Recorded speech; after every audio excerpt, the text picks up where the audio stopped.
My name is Dan Spader, and I want to welcome you to this website, walkingasjesus.com.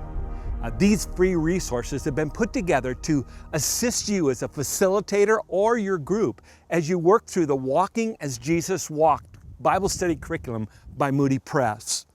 We put this website together to give you additional written and video resources that will give you the context of the life of Christ, but also to motivate you to go deeper in studying what does it mean to walk as Jesus walked. For each of these 10 weeks in this study, we have put together a 5 to 10 minute video clip, different locations around Galilee and Jerusalem and Judea, locations where Jesus ministered. 30 years ago, I was challenged to study the life of Christ developmentally, taking a harmony of the Gospels and looking at Jesus' life. What did he do the first year, second year, third year, and fourth year? And as I began to study that harmony and study how Christ developed his disciples in a developmental way, began to realize that Jesus had a very clear strategy. Through the years, as we put together that training material, we have seen thousands of pastors and youth pastors and church leaders go through that material, looking at how Jesus created a movement of multiplying disciples. What does it mean to walk as Jesus walked? We've called this ministry Son Life as we've tried to understand the Son's life.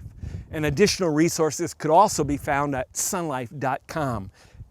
If you're familiar with our training, you will recognize the 5-phase strategy of Jesus, and the material in this study is taken from phase 2, that foundational priorities in Jesus, walking as he walked. Right now I'm standing here at Mount Arbel, overlooking the Sea of Galilee, where Jesus performed most of his ministry.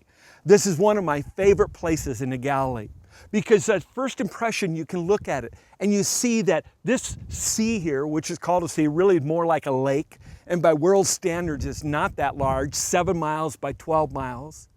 And yet from this reason, Jesus chose 11 of his 12 disciples. Only Judas was not from here, him being more from the Jerusalem area.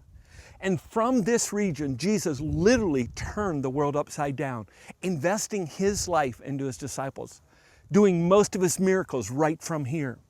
As a matter of fact, it's said of Jesus' life as he invested his life into his men, that within 2.5 years in Acts 5, they filled Jerusalem with his teaching.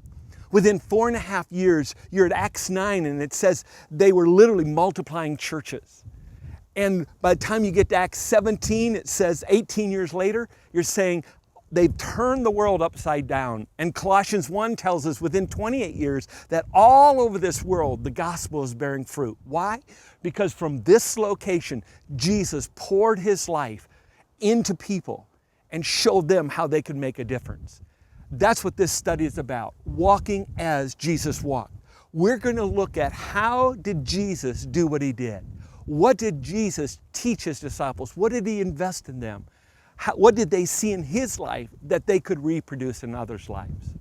Our prayer is you work through this, that you can download these videos, you can look at them as you study through the material, or that you can download them and use them in your group if you choose to discuss that study and then watch this video. But our prayer is that you would be challenged to look at the context of Jesus' life, and you'd be challenged to go deeper into studying what it means to walk as Jesus walked.